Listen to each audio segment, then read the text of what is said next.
Well, thank you first of all for having me and for inviting me into that space. Yeah, my name is Lias, and I'm a singer-songwriter. I make indie pop.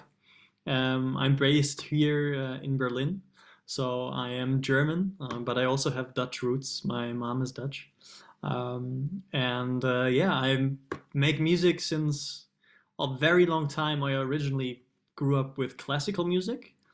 So I was singing in a boys' choir from very early on, and I was able to be on great stages already, singing opera and all of that stuff. And then, yeah, I started to be on stage with my own songs, and I used songwriting as a means of like escaping kind of the conservatism of the world that I grew up with, and that's what became LIAS, and that's also the project that the EP is from. Mhm. Good question. So the Hide and Seek is the third song of the EP, Run by Run, that I'm releasing single by single, and in general, the EP is about being in a very dark space and pushing everything away in order to get back control of your situation, or in that case, of my situation. And Hide and Seek is the track, the third track of four tracks, and it's the track that is supposed to pull myself and the listener out of the darkness and more into a light of hope that one can see on the horizon. So it's got very much electronic elements and like a forward driving character in a sense.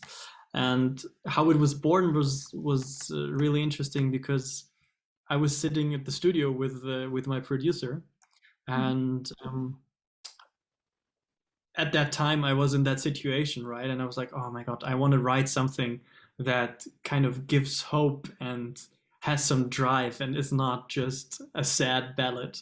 And he was starting this riff on the guitar that you can hear in the song. And I was just laying some chords on it and then came up with a melody, and we recorded it right away and actually kept the original guitar in the recording. So Okay. that was how it was born. Yeah.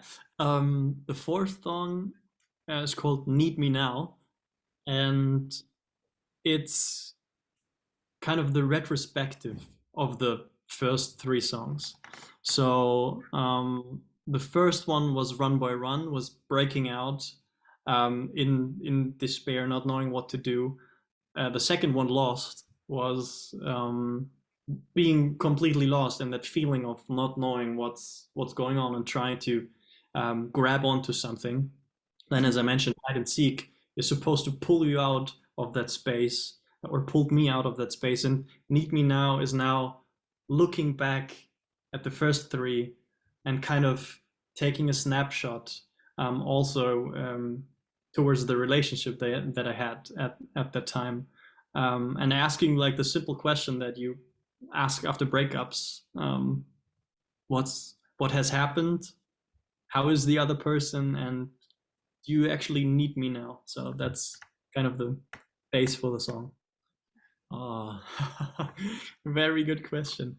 Um, I grew up with classical music, so I would say naturally I take a lot of inspiration also from that sphere because I started playing classical piano when I was 5. I started being in the boys' choir also when I was 5 until I was 18, with breaks in between when my voice was changing. Um, but I think I get a lot of melodic influences from that space, from the time. A big influence of mine, songwriting wise, is Billy Joel. I can remember I discovered one of his albums in my parents'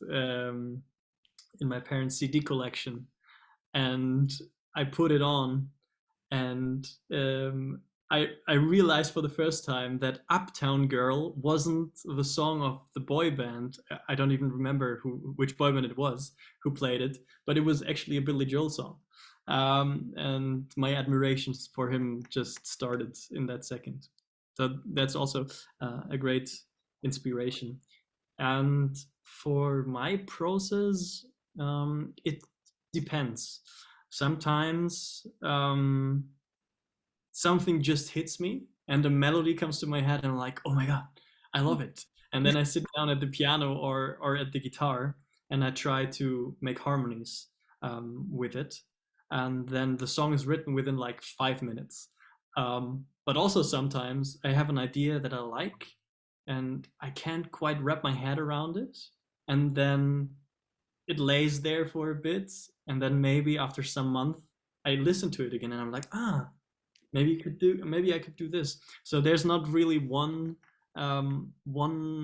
process for me. It's very situation based.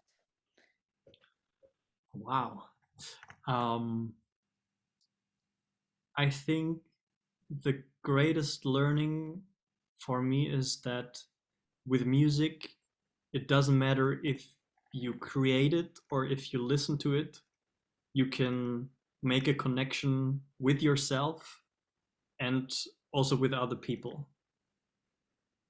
And that is also, I think, the main thing that I want to do when I create music. I want to feel that connection with myself, with the feelings I have, with the thoughts I have, and I want to express them, and I want to make myself vulnerable in a sense, to have a connection with other people, to give them a little window of insight into my world, and maybe they can connect it with the feelings or experiences that they have, and yeah, we can have this connected experience together.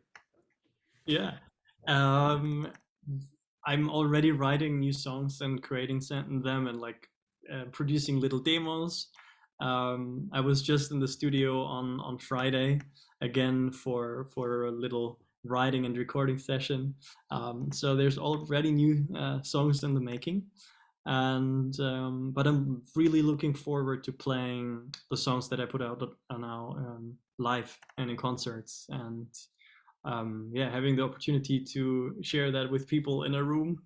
That is the thing that I'm most looking forward to. So it's going to be a very musical few next month, hopefully with new music from the studio also, but mostly live for now.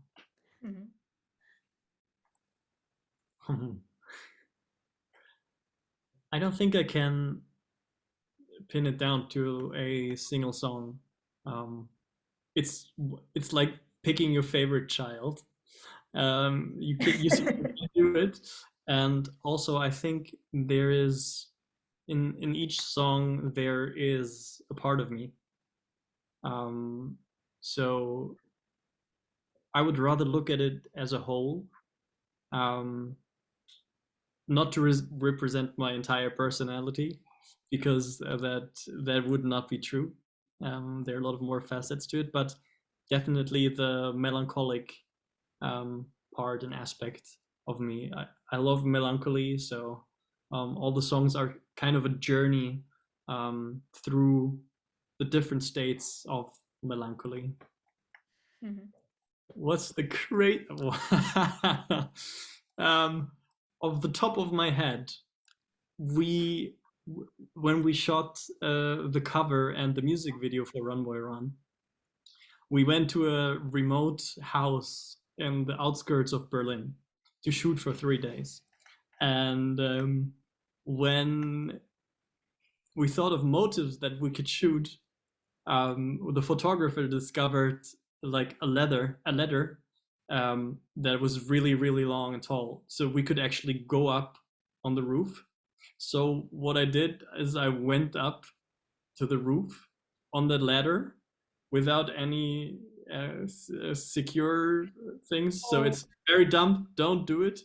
But we got a great shot. So he was standing on the grass outside the house, and I was standing on top of the house next to the Wow. chimney, and he was taking pictures from below, and I was kind of reaching out my hand and my arm and my legs.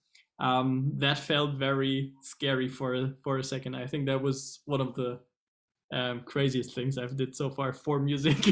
Wow, yeah.